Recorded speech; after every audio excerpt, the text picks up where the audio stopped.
সস্তায় ফেলে নাকি বস্তা ভরে। জানি না কতটুকু সত্য। কিন্তু সেলফে আমরা দৌড় দিলাম রাতের বেলায় মার্কেটে। কারণটা হচ্ছে দিনের বেলা জিনাতের আব্বুর সময় হয়ে উঠতেছিল না। তাই বাধ্য হয়ে রাতেই চলে গেলাম মার্কেটের দিকে। অবশেষে আমরা পৌঁছে গেলাম মার্কেটে। এখন ভিতরে যাওয়ার সময় আয়াত কি জানি বলতেছে, "ইটস বিউটিফুল, ইটস" ওর সাথে দুষ্টামি করতে পৌঁছে গেলাম মার্কেটের ভিতরে। ১ম এই আমি চলে যাচ্ছি, আমার শ্যাম্পু লাগবে। শ্যাম্পু সেল দিয়েছে, আবার আমার শেষ হয়ে গেছে। এই তো সুযোগ। তো ওর আব্বু আগে গিয়ে শ্যাম্পুটা দেখতেছিল, কারণ ও জানে আমি কি শ্যাম্পু ইউজ করি। তো না, এখানে শ্যাম্পু সেল নেই। ১ম ইনফরমেশনটাই ভুল হয়ে গেল। যাই হোক, এখানে আমরা চলে গেছিলাম টেবিলের রেক্সিন দেখতে। জানি না কি বলে এটাকে। ওগুলো একটা নিয়ে নিলাম। আর এইখানে দেখেন টিস্যু বক্সের জন্য একটা কভার। এখন টিস্যু বক্সকেও কভার পরানো হয়। দুনিয়াটা কত ডিজিটাল হয়ে গেছে বলেন? তারপর আমরা হাঁটতেছিলাম, মেয়েরা দৌড়াদৌড়ি করতেছিল। নেব, কি দেখবো ভাবতেছিলাম। তো হঠাৎ করে আমার এই জাগটা চোখে পড়লো। একটা পানি খাওয়ার জগ, মেবি টিফিনের সময় স্কুলে বা অফিসে পানি নিয়ে যাওয়ায়। কিন্তু আমার মেয়ে আমাকে ধরতেই দিবে না। "এটা রাখো, তুমি ধরছো কেন? এটা ওদের জিনিস।" এরকম একটা কথাবার্তা। এই যে এগুলাকে কি বলে বলেন? আ আমি তো জানি এগুলাকে ফল, চকলেট, বাদাম এগুলা রাখে। আরো কিছু রাখা যায়? বলেন তো আপনারা? জানলে কমেন্টে বলে দিবেন। কিন্তু দেখতে ভীষণ কিউট, তাই না? অনেক সুন্দর জিনিসপত্র ছিল। সবকিছু ঘরোয়া জিনিস। এই যে এখানে আরেকটা ফ্রুটস রাখার টব পেয়ে গেলাম। অনেক বেশি সুন্দর ছিল। তো এগুলো একটা আমি নিয়েছি, কারণ আমার অনেক বেশি পছন্দ হয়েছে এটা। তারপর দেখেন দুনিয়াতে আর কি আসবে যাবে, গ্লাস রাখারও স্ট্যান্ড হয়েছে। তাও আবার কত সুন্দর করে ডিজাইন করছে। দেখছেন? টাকা থাকলে কি না হয়। অনেক সুন্দর, তাই না? কিন্তু আমরা এখন নিব না, জাস্ট দেখতেছি। আমার লাগবে হচ্ছে গ্লাস, তাই ওর আব্বু গ্লাস দেখতেছিল। তো এই গ্লাসটাও অনেক ভালো লাগছিল, এই জন্য আমরা নিয়ে নিছি। এই যে এখানে অনেক সুন্দর কার্পেট ছিল, দেখতে অনেক ভালো লাগতেছিল। বিভিন্ন ডিজাইনের, বিভিন্ন কালারের, অনেক বেশি সুন্দর ছিল দেখতে। অনেক রকম ভ্যারাইটিজও ছিল। বাট আপাতত আমার এগুলা দরকার নাই। জাস্ট দেখতেছিলাম, মেয়ে মানুষ হইলে যা হয় আরকি। আমার দরকার হচ্ছে এই যে প্রেশার কুকারটা, এটাও সেলে ছিল। এটার অরিজিনাল মূল্য মেবি ৭ কি ৮ দিনার এরকম হবে। বাট এটা সেলে ৫.৫ দিনার ছিল। তাই জন্য আমি এটাই আনতে গেছিলাম। তো এটা একটা নিলাম। আর এখানে দেখতে মাটির এই ছোট বাটিগুলা পাওয়া যাচ্ছিল। দেখতে অনেক বেশি সুন্দর। কিন্তু আমার বাসায় টিকবে না। ওগুলা দেখতে গিয়ে দেখলাম এই স্পাচুলাটা, এটা অনেক বেশি মজবুত ছিল। দামও মোটামুটি কমই ছিল। এজন্য এটাও নিয়ে দেশের মতো এত সুন্দর না হলেও মোটামুটি মাটির জিনিস এখানে পাওয়া যাচ্ছিল। তবে শুধু বাটিটাই পাওয়া যাচ্ছিল, অন্য কিছু না। তারপরে যে অ্যাক্সিডেন্ট আল্লাহ বাঁচাইছে, ভাঙে নাই। এইটা আমি দেখতে গেছিলাম, হাত থেকে পড়ে গেছে। বাংলা জরিমানা দেওয়া লাগতো।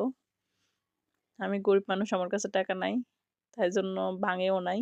উম জরিমানা দেওয়া লাগে নাই। তারপর ফ্রাই প্যান দেখতেছিলাম। মেয়ে মানুষ হলে যা হয় আরকি, সবগুলা গৃহস্থালী জিনিসপত্র। এটা জানি কি ছিল বুঝতেছিলাম না। এটা হাতে গলায় মাথায় কিসে পড়বে, কি দিয়ে কি করবে বুঝতেছিলাম না। শুধু দেখে চলে আসলাম।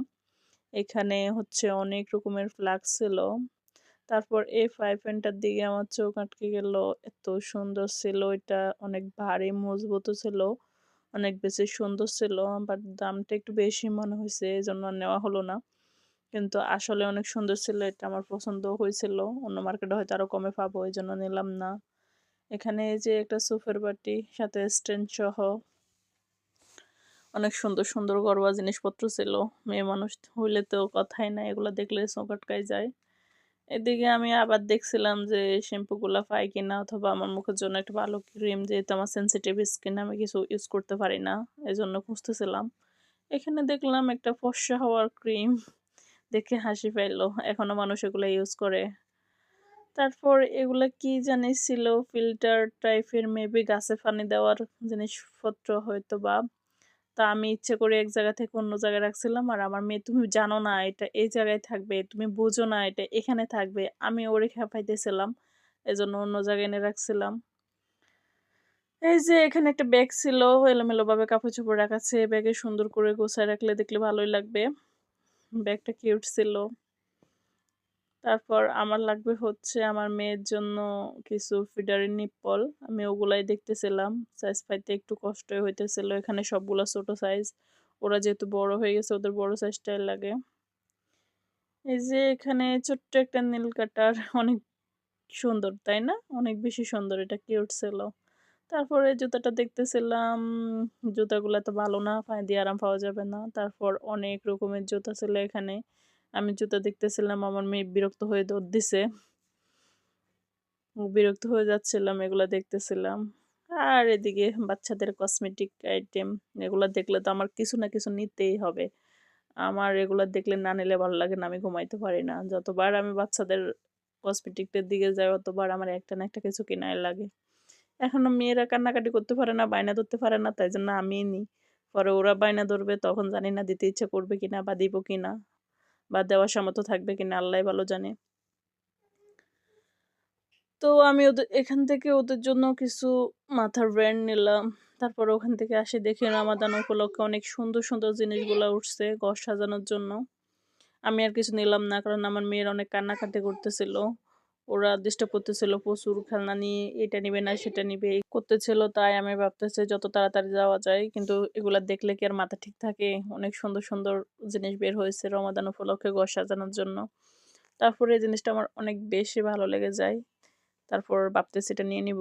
ফাইনালি নিয়ে নিলাম। তো আবার ঘুরে দেখতেছিলাম আর কি নেওয়া যায়, কিন্তু মেয়ে প্রচুর পরিমাণ ডিস্টার্ব করতেছে, এটা ভাঙতেছে ওটা ধরতেছে, না জানি কি করে। তারপর আমরা বের হয়ে গেলাম। এই যে আমাদের কেনাকাটা শেষ, এখন আমরা গাড়ির দিকে এগিয়ে যাচ্ছি। তো এই ছিল আমাদের মার্কেট। সবাই ভালো থাকবেন, সুস্থ থাকবেন।